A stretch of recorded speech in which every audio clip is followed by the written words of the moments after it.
Berjumpa lagi dalam permenungan kita edisi Selasa 4 Juli 2023, Pekan Biasa ke-13. Bacaan-bacaan liturgi hari ini, bacaan yang pertama dari kitab Kejadian bab 19 ayat 15 sampai 29 dan bacaan Injil dari Injil Matius bab 8 ayat 23 sampai 27. Tuhan menurunkan hujan belerang dan api ke atas Sodom dan Gomora. Itu judul bacaan yang pertama hari ini. Mengingat kota Sodom dan Gomora, kita seharusnya mencatat dalam hati nurani kita, mencatat dalam ingatan kita bahwa kota Sodom dan Gomora itu dekat lembah sungai Yordan. Lebih jauh kalau kita mengingat bacaan liturgi sebelumnya, seminggu yang lalu, kita pasti mengingat peristiwa ini. Sejauh kalau kita masih ingat, kita mengingat peristiwa ini. Terjadi perkelahian antara gembala Abraham dan gembala Lot. Perkelahian terjadi karena atau berkenaan berhubungan dengan tempat yang sempit, sementara binatang peliharaan baik di pihak Abraham maupun di pihak Lot sangat banyak. Nah, Abraham pada akhirnya menurut bacaan itu meminta Lot untuk memilih supaya Lot dan dia berpisah. Berpisah supaya hidup mereka nyaman dan aman, supaya tidak terjadi perkelahian antar gembalanya dan juga antar mereka berdua, Abraham dan Lot. Lalu Abraham beri kesempatan kepada Lot untuk memilih tempat di mana dia mau.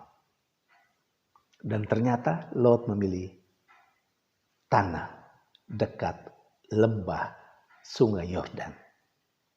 Kenapa? Di sana banyak air dan tanahnya subur. Bagus bukan? Dan Lot pun cerdas bukan? Karena dia memilih yang terbaik bagi dirinya. Tetapi dia entah dengan sengaja atau tidak tahu atau mungkin pura-pura tidak tahu, di situ ada kota Sodom dan Gomora yang menurut cerita orang-orangnya sangat bejat hidupnya di hadapan Allah. Itu poin pertama yang harus diingat. Sodom dan Gomora itu kota yang dekat dengan tanah kediaman Lot bersama dengan seluruh anggota keluarganya, binatang piaraannya. Yang kedua, ternyata menurut bacaan pertama hari ini, Tuhan menurunkan hujan belerang dan api ke atas Sodom dan Gomora. Tuhan menghancurkan kota itu, kota Sodom dan Gomora, karena kejahatan hidup para penghuninya.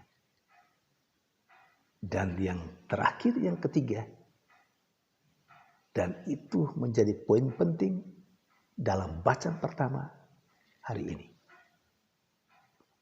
Ketika Tuhan merencanakan untuk menurunkan hujan belerang dan api ke atas Sodom dan Gomora, Tuhan ingat akan Abraham. Karena itu Tuhan menyelamatkan Lot. Ini catatan penting. Catatan yang ketiga. Yang sangat penting. Jadi Lot itu diselamatkan. Karena memang Tuhan mengutus kepadanya 2 orang malaikat. Yang memberitahukan kepada Lot untuk segera keluar dari kota itu. Dari Sodom dan Gomora. Supaya dia tidak hancur binasa oleh bencana yang akan Tuhan limpahkan kepada kota Sodom dan Gomora. Dan itu Tuhan lakukan berkat. Kalau kita boleh pakai kata jasa, berkat jasa. Tapi itu tidak perlu. Karena di hadapan Tuhan tidak ada yang berjasa. Itu berkat kehidupan Abraham. Jelas-jelas kitab suci, terutama bacaan pertama hari ini mencatat. Tuhan mengingat Abraham. Dan karena itu Tuhan menyelamatkan Lot dan keluarganya. Kecuali istrinya yang menurut bacaan pertama hari ini menjadi tiang garam. Karena istrinya tidak mengikuti perintah dari Tuhan yang disampaikan melalui kedua malaikat itu.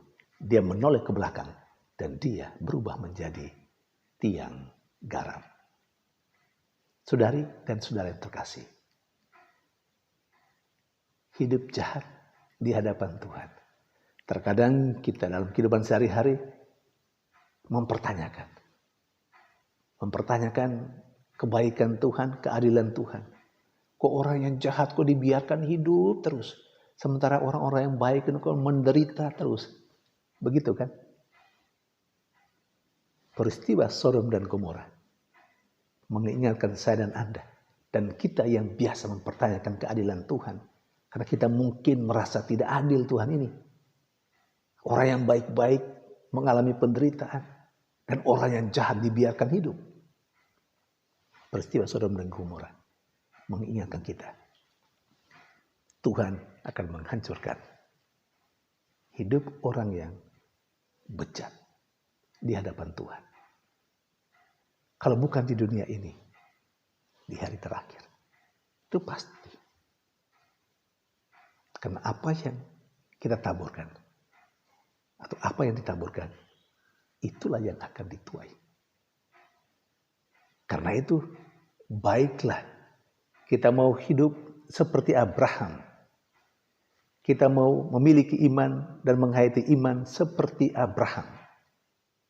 Lot diselamatkan berkat hidup Abraham sebagai orang kepilihan Allah, sebagai orang yang betul dan sungguh percaya beriman pada Tuhan.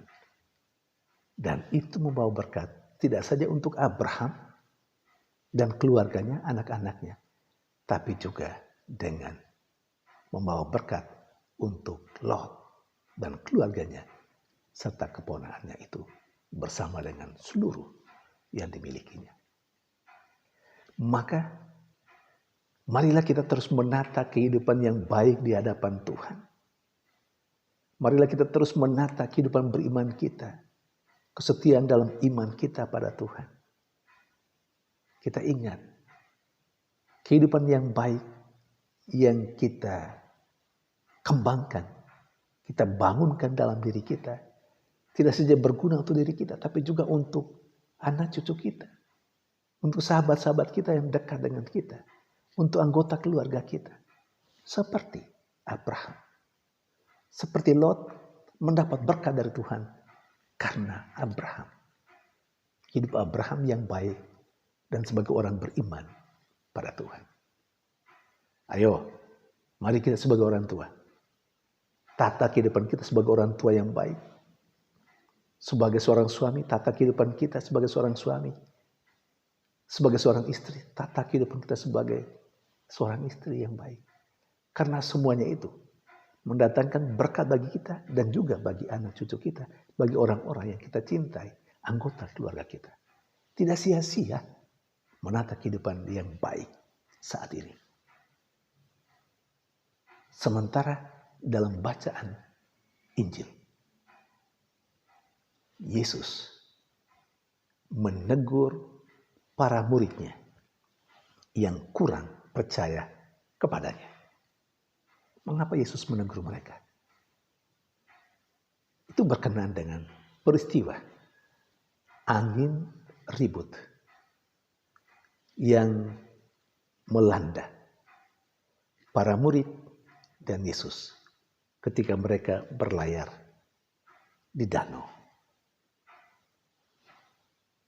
Angin hebat secara tiba-tiba datang dan membuat perahu mereka tertibus gelombang. Yesus sedang tidur dan para muridnya ketakutan. Dan karena ketakutan mereka berteriak membangunkan Yesus supaya menyelamatkan mereka. Apa kata Yesus? Hai orang-orang yang kurang percaya, mengapa kamu takut? Bayangkan, tentu sebelumnya mereka mengalami bagaimana Yesus begitu berkuasa. Begitu banyak hal yang dia lakukan, mujizat-mujizat. Tapi itu semua lewat begitu saja. Tidak menumbuhkan dalam diri mereka yang selalu bersama-sama dengan Yesus untuk percaya dan yakin bahwa bersama dengan Yesus semuanya akan menjadi baik. Ada ketidakpercayaan, ada keraguan-raguan. Karena itu Yesus menegur mereka.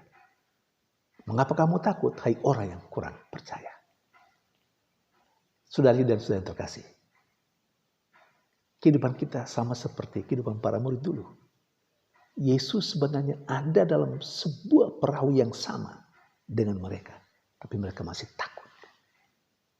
Ketika kita dibaptis, Yesus ada dalam hidup kita, dalam diri kita. Dan kita selalu bersama dengan Yesus.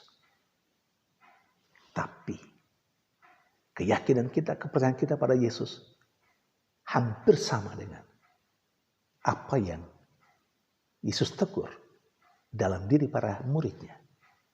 Kita terkadang atau mungkin banyak kali tidak percaya. Kita merasa takut dengan semua persoalan hidup kita. Dengan semua yang kita alami. Yang tidak enak. Yesus akan tertidur dalam kehidupan kita. Kita sebegitu takutnya. Sampai juga mempertanyakan kebaikan Tuhan atas hidup kita.